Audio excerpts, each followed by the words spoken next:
Systems of linear equations word problems. Number 1. The owner of a landscaping company is developing a proposal to maintain the grounds of a building. It is estimated that 75 gardening hours and 25 foreman hours will be required. The total budget for these hours is $1,600. The hourly wage for a foreman is 30% more than a gardener, plus an additional $1.65 per hour. Which of the following systems of equations can be used to determine the hourly wages of a gardener G and a foreman F, so the total wages are $1,600? From this first part, we know that 75G plus 25F is equal to 1,600. So that allows us to rule out A and C, because 75 is attached to the F.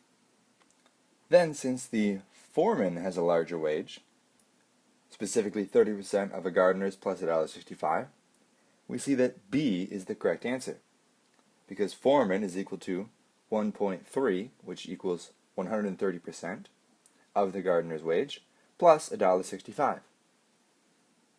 Number 2, Devin is a landscaper who needs to prepare different types of grass seed for his customers' yards. Bluegrass seed costs $2 per pound, while drought-resistant seed costs $3 per pound. If for a particular day the two types of grass seed totaled $68 and together weighed 25 pounds, how many pounds of bluegrass seed did Devin prepare?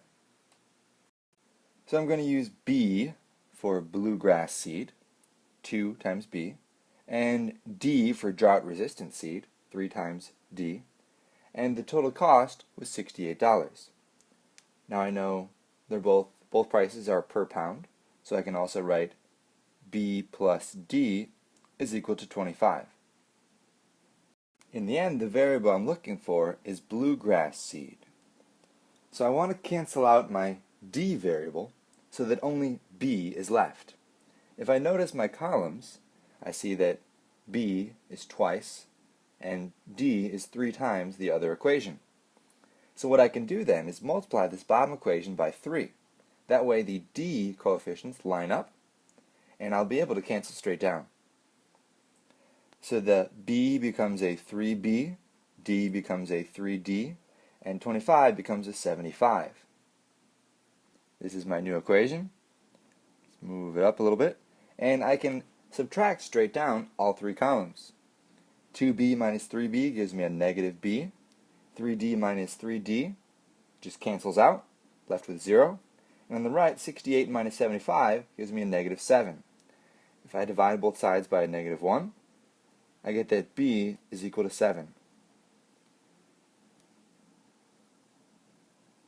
Number 3, Ricardo has 2 types of assignments for his class. The number of mini assignments, M, he has is 1 fewer than twice the number of long assignments, L, he has. If he has 46 assignments in total, which of the following systems of equations can be used to correctly solve for M and L? So first I'll write that M plus L is equal to 46.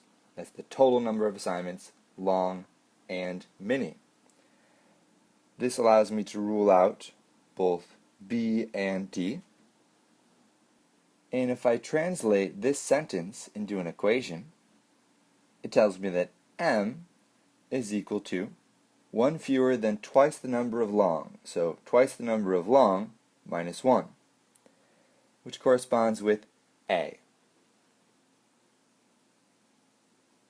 4. One Saturday, a butcher sells a total of B pounds of beef at $6 per pound. She also sells some pork for $7. On Sunday, she sells B pounds of beef again, but at the sale price of $4 per pound. She also sells some pork for $9. Given that she made the same revenue of D dollars each day, which of the following systems of equations can be used to find out how many pounds of beef, B, she sold each day? You might have noticed in the answer choices, the variable P does not show up. And that's because we're looking at a price per pound of beef plus a certain amount of pork that was sold. So for this first day, Saturday, we know that the total dollar amount was $6 per however many pounds of beef plus $7 from the pork. I'm going to use a capital B so we don't confuse it with sixes. On Sunday, D is equal to $4 per pound of beef plus $9 in pork. So we can see that A mixes up the coefficients, while B is correct. Number 5. A piece of glass with an initial temperature of 99 degrees Celsius is cooled at a rate of 3.5 degrees Celsius per minute. Concurrently, a piece of copper with an initial temperature of 0 degrees Celsius is heated at 2.5 degrees Celsius per minute. Which of the following systems of equations can be used to solve for the temperature T in degrees Celsius and the time m in minutes when the glass and copper reach the same temperature? So these are both going to be linear equations, and for the glass, the one that has a rate per minute is going to have the variable, and if you are cooling down at a rate of 3.5 degrees per minute, that means we are subtracting 3.5 per minute. So we'll write this as 99 minus 3.5 per minute. And that is the formula, or the equation, for the piece of glass. For the copper, we start at 0, so we could put 0 if we want, but it's increasing at 2.5 C per minute. So we'll just write 2.5 M. And that's why B was correct. Number 6. A caterer is determining how many forks she will need to buy for her upcoming event. Each adult needs 5 forks, and each child needs 2 forks. If the event will host 764 adults and children in all, and the caterer ordered 2,992 forks, how many adults and how many children are expected to attend? So for the total number of forks, 5 per adult plus 2 per child, we'll use a C there, is equal to 2,992. As far as the total number of people, that's A plus C is equal to 764. Now in the end, they ask us to solve for both variables because they ask how many adults and how many children. So there's a variety of methods we can use. One method would be elimination. If we look at our C coefficients, we see a 2 and a 1. So if we double this bottom equation, then we can subtract straight down and eliminate the variable C. So let's do that. We'll double this, double that, and 764, when you double it, becomes 1,528. If I subtract all 3 columns straight down, 5 minus 2 is 3A. The C's cancel out. And on the right, I get 1,464. When I divide both sides by 3, the number of adults is 488. And it turns out that is the only answer choice with 488 for adults. That's why C is correct. 7. A coffee shop owner would like to create a blend of cinnamon and hazelnut flavored coffee that sells for $8 a pound. Currently, the cinnamon coffee sells for $6 per pound, and the hazelnut coffee sells for $9 per pound. Which of the following systems of equations could be used to determine the amount C in pounds of the cinnamon flavored coffee and the amount H in pounds of the hazelnut flavored coffee that should be mixed to obtain 20 pounds of the desired blend? So if we start writing our first equation, it tells us that $6 per pound is the cinnamon coffee and $9 per pound is the hazelnut coffee. And we know that the new blend we create, we want to be $8 per pound. So it's tempting, like some of the equations, like B here, to write that $8 per pound. However, this doesn't have $8 per pound, it just has 8. And how many pounds of coffee are we trying to make? 20 pounds.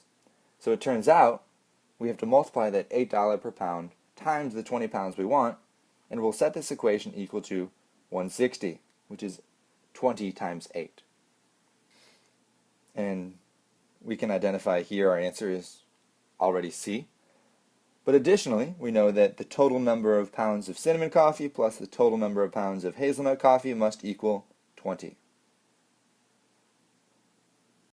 Number 8. Ethan sells E candy bars for $2.50 a piece, and Chloe sells C candy bars for $2 a piece to raise money for a school trip. Ethan sold 15 fewer candy bars than Chloe, but he also got a $6 donation. If Chloe and Ethan raised the same amount of money, which of the following systems of equations could be used to find how many candy bars each sold? So Ethan sold E candy bars at $2.50 a piece and got a $6 donation, so we'll put plus 6. And Chloe sold candy bars at $2 a piece, and we'll call that 2C.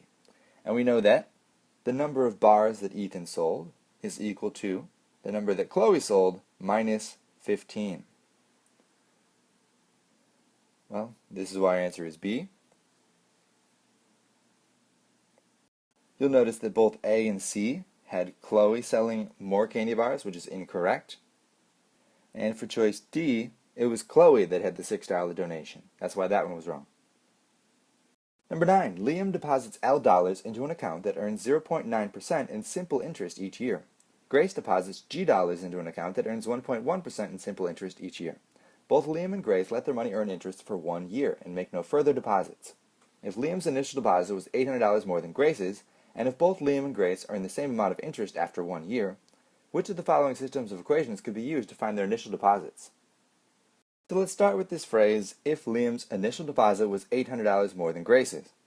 We can write this as L is equal to Grace's plus 800. And this already rules out L is equal to G, L is equal to G, or L plus 800 is equal to G, and we could be done there and identify the answer as D. The trick was recognizing that 0.9% is 9/10 of a single percent. So rather than just multiplying, for example, L times 0.9, that would be like taking 90%. So we're taking a part of 1%. That's why L gets multiplied 0.009, or, like we see down here, 0.009 L. And on the opposite side, we see 1.1% for G. Number 10, Ava maintained an average speed of 35 miles per hour for the first M hours of her road trip. For the next N hours of the trip, she drove at an average speed of 60 miles per hour. Ava drove a total of 225 miles in 4.5 hours. Which of the following systems of equations could be used to find how many miles Ava drove in the first M hours of the trip? So 35 miles per hour, 60 miles per hour is N, total 225 miles. And then we know the total hours, M plus N, was equal to 4.5. As long as we didn't mix up our coefficients or the hours and the miles, B was the correct answer. Number 11, each cup of cooked brown rice has 216 calories and 5 grams of protein. Each cup of kidney beans has 220 calories and 16 grams of protein. Which of the following systems of equations could be used to determine the amount of rice R in cups and the amount of beans B in cups that should be eaten in order to consume 435 calories and 18.25 grams of protein? The trick is to recognize that we are writing two equations, a calorie equation and a protein equation. So in my calorie equation, I get the 216 for R, rice, and the 220 for beans is equal to the total calories, 435. And then for the protein, I have 5 for rice, 16 for beans, and my total protein is 18.25, which matches up here with C. Number 12, a concert venue sold 2 types of tickets for an upcoming concert, reserved tickets and general admission tickets. Reserved tickets sold for $50 each, and general admission tickets sold for $34 each. If 1,520 tickets were sold for a total of $64,000, which of the following systems could be used to find the number of reserved tickets R and the number of general admission tickets G that were sold? So if I begin with the price of the tickets, reserved were $50 each, so 50 R, plus 34 for the G, is equal to the total amount that we bring in. So A and C can be ruled out because they charge $50 for general admission, so they switch up the prices. And we notice that for D, the price, 50 plus 34 for general, is equal to the number of tickets sold, which is incorrect. It should be equal to the total amount of money that was brought in. If we add together the amount of tickets, that's when we get 1,520. That's why B was correct.